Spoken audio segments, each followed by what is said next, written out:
let's move on to the Atlantic Division, where this is a pretty interesting division, not gonna lie. It So is. let's start off with, I mean, the Metro is also pretty interesting, but for different reasons. We'll get to that later. Number one last year in the Atlantic, the Panthers. Granted, they did lose Jonathan Huberdeau and Mackenzie Weegar, but they got Matthew freaking Tkachuk. Now, the only question that I really have about this team, how the hell is Bobrovsky going to do? Because you literally never know year in and year out just how good he's going to be. Their defense is actually not bad. Ekblad, Montour, Forsling as pretty much your top three. Radko Gudas, even though he's Radko Gudas, he's a third pair guy who was phenomenal for me in fantasy last year. So he gets an inflated opinion from me. But you still got Barkov. Reinhart has actually looked very good since joining that team. Duclair had a great season last year. Who knows if he can keep that up? Lundell was great as a rookie last year in 65 or like 64 games. They still got a solid forward group. But I do not have them winning the division this year. I have them second. Yeah, I have Florida taking a little bit of a tumble. I have them finishing third. I think, they lost Uyghur off that roster. Of course, they lose Huberto as well. You can't, of course, you could just say, oh, well, Matthew Tkachuk's going to come in and fit in really well in the first line alongside Barkov, and they're going to be amazing and dynamic, and they're going to put up a shit ton of points. But you're replacing him with a guy you replace Jonathan Huberto, Matthew Tkachuk, and Huberto was a guy already knew had great chemistry with Barkov and knew he could put up a hell of a lot of points with him. You don't know how Tkachuk is necessarily going to mesh with Barkov and if that's going to work. They're two pretty different players. Barkov really doesn't like to get into the confrontation. He's just kind of a silky smooth type of two-way center, and Tkachuk is a guy who likes to get under people's skin. I just don't know how it's going to work, and I think they lost some depth on the blue line. I think the head coaching, they really took a back seat. I mean, Paul Maurice now the head coach, and Andrew Brunette no longer in that spot after he was a coach of the year candidate, leading them to the top of the Atlantic Division. It's just too many question marks for me for Florida, and that's a shame because early on in the offseason, they looked like one of those teams who was really going to take a big step. But now sitting here, having them taking a little bit of a step back, third in the Atlantic is where I have the Panthers. Yeah, it's fair. It's a fair point. And, it's the only reason I had them second is I'll get to that reasoning later in about 2 minutes. So moving on to who finished second in the Atlantic last year, the Maple Leafs, who, spoiler alert, I have them winning the division this year. Wow, we are on opposite ends of the spectrum. I have Toronto finishing fourth and being the first wild card because I have a team who's going to make a jump up in this Atlantic Division. Don't worry, it's not Ottawa. I'm not drinking. But I'm going to have Toronto fourth. I like the team a lot. Ooh, I think the goaltending. The goaltending is too much of a question mark for me. It just is. Murray and Samsonov could sink the ship in a moment's notice. Oh, and if, shit. They just didn't figure it out. They just didn't figure it out. Oh, shit. I legitimately forgot that was their goalie tandem. I legitimately forgot that was there. I am literally okay. I'm changing my pick on the fly. Toronto 3. Okay. And the only reason why I'm still picking them third is because they actually still have a pretty damn good team. They do. But we've seen in the past that goaltending can ruin a pretty damn good roster. And that's kind of where I'm at with them. And Kyle Dubas, again, I've said this on previous podcasts, but if Kyle Dubas thinks that Samsonov and Murray is his best shot to getting out of the first round, send me a picture of the bourbon he's having, please. I'd love to try that. That's just kind of where I'm at. And I have them finishing fourth, first wild card. And maybe, finishing outside of the top three in the division is what they need to kind of, get them ready for the postseason and have them go on a little bit of a run. Yeah, and the real question is how are they going to weather the storm with Tavares out? Can Matthews score 60 again? I have a feeling he's going to get 50 again. I don't know about 60. Yeah, I don't know about 60 either, but I think he'll have a really good year. Yeah, and I thought Marner had a little bit of an underrated season last year compared to, you know, all the hype that he got. He kind of got lost in all the hype from players that finished above him, but I still think he had an extremely solid season. And Nylander, still a solid forward. They got some good depth there. I don't know. I'm going to put them third. Yeah, I still like the Maple Leafs roster. Don't get me wrong. If they had a competent goaltender in net, they would be one or two on this list. But because they don't, and they don't really have a backup that I can instill a lot of confidence in, they're fourth. I'm going to take this road. The one year that we actually question their goalie tandem, I have a feeling the Leafs of all teams are actually going to put up better, not great numbers, but better numbers than expected and finish higher than a wild card spot. No shades. Just because me and you said it, Samsonov and Murray are going to win the Jennings. You know it. Oh, you know it. You know it. All Yep. right. So I got them finishing third. You got them finishing fourth in a wild card. Moving Yep. on to the Tampa Bay Lightning. Okay, just because I had to switch, I'm officially putting the Panthers first again, believe it or not. And I'm putting the Maple Leafs third onto the Tampa Bay Lightning, who I am going to put second. I don't see them dropping to a wild card spot. They still have, I mean, they've made the Stanley Cup final 3 years in a row. So why am I going to shoot them down out of a playoff spot? Spoiler alert, I'm not, because I just picked them to win second. Vasilevsky, still a good goalie, very good goalie. I mean, their defensive core is basically still intact for the most part. They still have a killer forward group, even though they lost Palat. I mean, dude, this is just still a solid overall team. It's just a very deep, solid overall team, even with their losses over the That's offseason. right. And it's crazy that we're sitting here after they lost Andre Palat in free agency of the Devils, right? And saying that they're not going to take that much of a drop off. And I'll follow that up by saying that I think that the Lightning are going to win the division. They're going to win the Atlantic. And I'm very interested to tell you who my number two team is. But I have them winning just because of all the reasons you said. They're the most complete team. They proved that last year. They lost in 6 games to the Avalanche in the Stanley Cup final. But again, I'll go back to what I said about the Blues. Two teams beat the Avalanche in the playoffs. One was the Blues, one was the Lightning, and that just goes to show you where they are in comparison to the top of the league. I think they're going to win the division, and I think they're going to win it pretty comfortably, to be honest. Okay. I don't think they're going to have a lot of issue. The only reason I didn't pick them to win the division is because look at how much hockey they've played the last 3 years. And that's fair. They've literally had the shortest amount of time to recoup for 3 off seasons in a row. Literally the shortest amount of time. And we have seen in years past that multiple deep playoff runs by a team can and sometimes does have an effect on a team going into next season, which is why I'm picking Tampa to finish third and no, excuse me, second and not first. Yeah, without a doubt. And I think, here's my thing. I think you're absolutely right in what you're saying. And I think it's definitely a very valid point. But also, we've been hearing this almost every single year, since they won the Stanley Cup, first in 2020.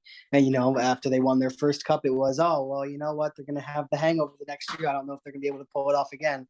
Well, guess what? They pulled it off again. And it was like, oh, I don't know if they're going to be able to get back there again. Yeah, they didn't beat Colorado, but you know what? They got back there again. And you know what? I think your point definitely does hold validity, though, in the fact that although they made it to the Stanley Cup final and won 2 Stanley Cups, you also have to take into account that their regular seasons were not as dominant as they probably would have been otherwise if they did not have to play late into June every year. So I see what you're saying. I hear you. Yeah, well, look what happened when they won 62 games. So yeah, right on. No, that, right. to this day, right. Best first round ever. So moving on to the fourth overall seed from last year, the Boston Bruins. Hot take: I have them missing the playoffs. Hot take: I have them second in the division. Really? Yes, I do. All right, I want to talk about this.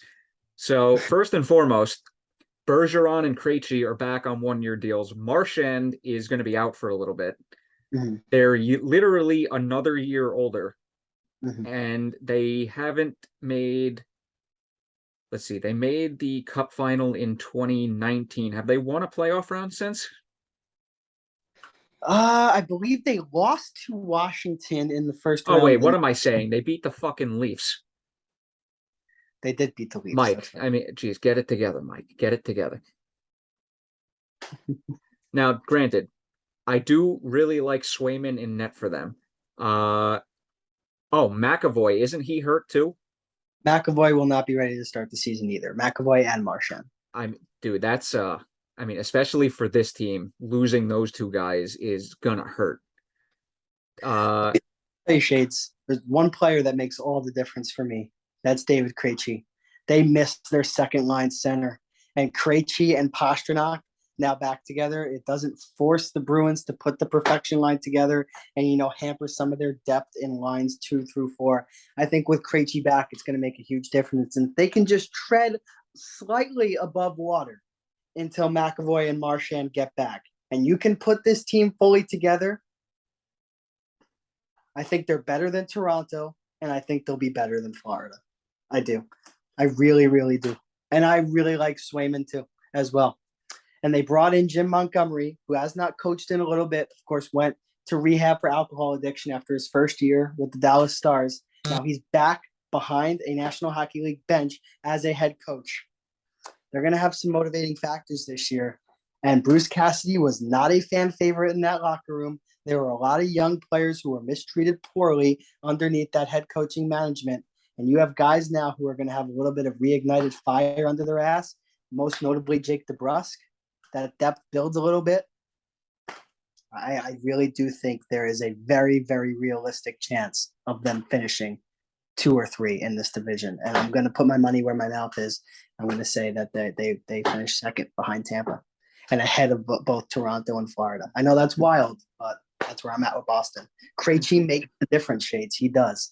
Can't underestimate center coming back after not being with the team he's played with his whole career. I think it's going to make a big difference. But again, I could be way wrong. I could be, but that's just where I'm at. Oh, you're gonna hate my prediction for the 4th seed then. But I just want to finish up on Boston real quick. Gotcha. Losing Marchand and McAvoy, I think, is going to do more damage to this team than people realize.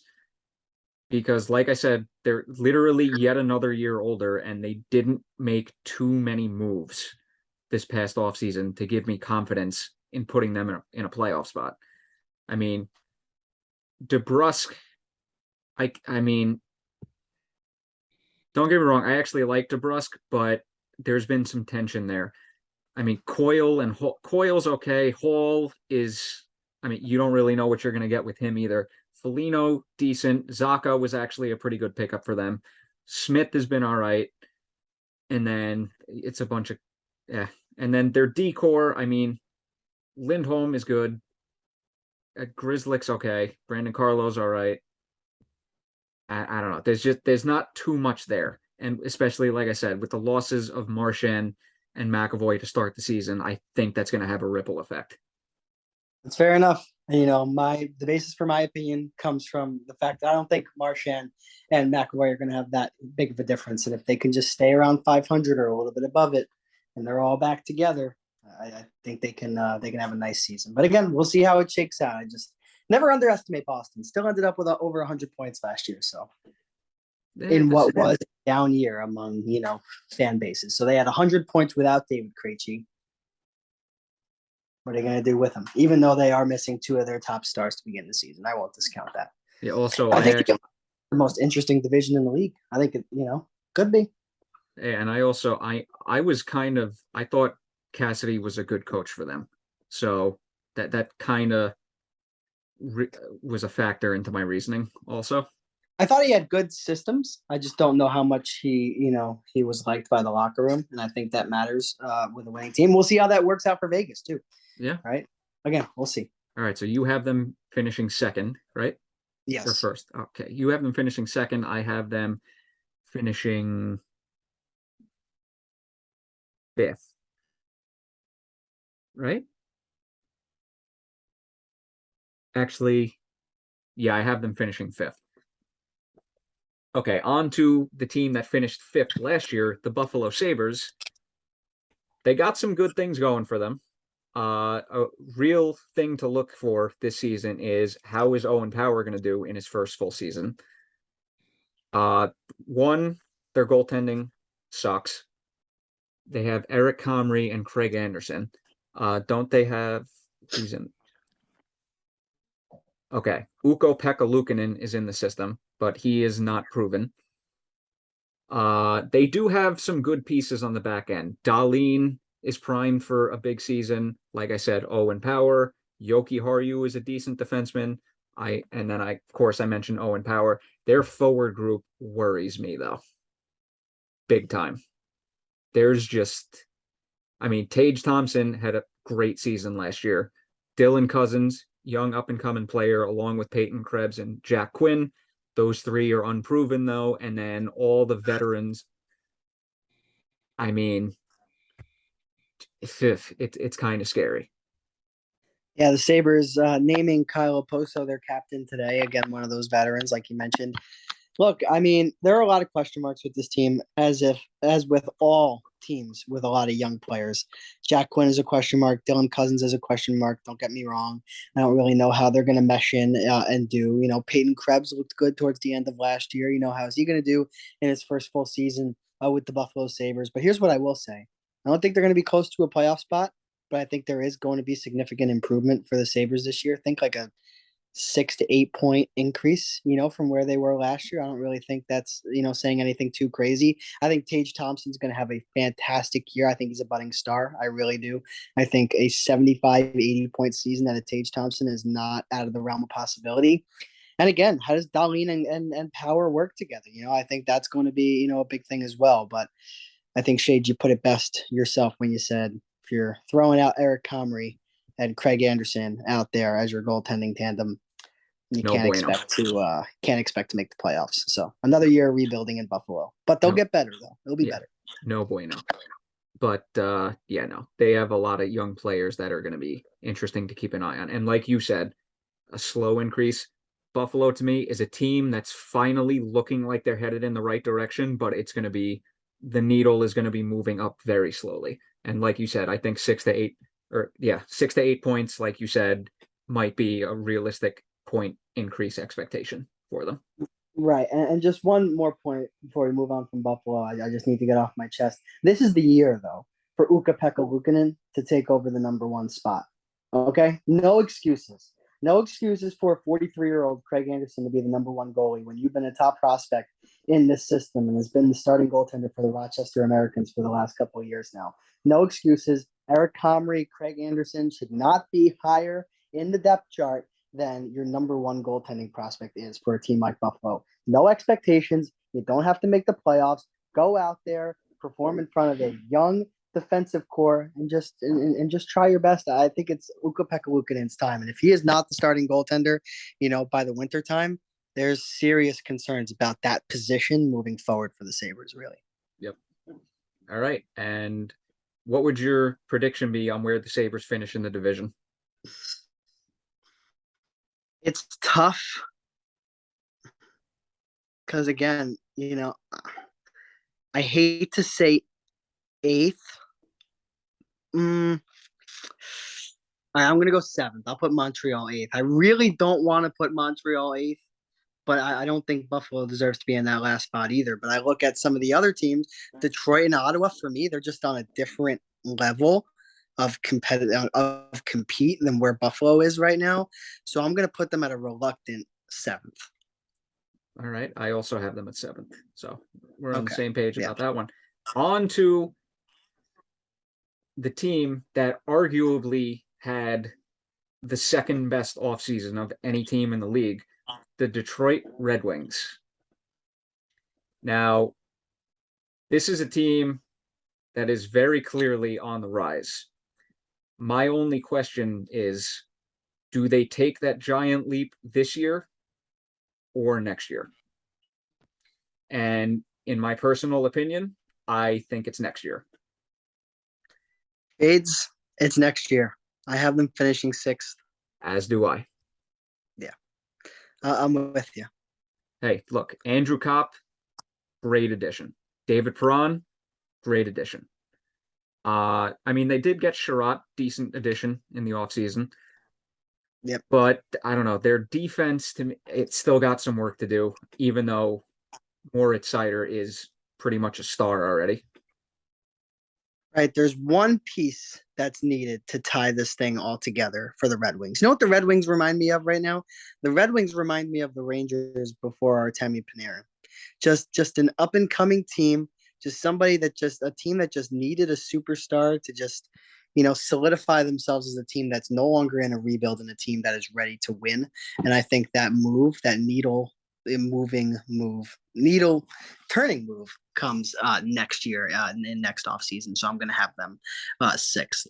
And they would be higher if it wasn't for process of elimination, because I think that the team who I have fifth just had such a good offseason that I would be doing them a disservice if I didn't put them in that spot ahead of Detroit. So yeah, no, like we said, this team is up and coming, and it's only a matter of time before they take a leap forward.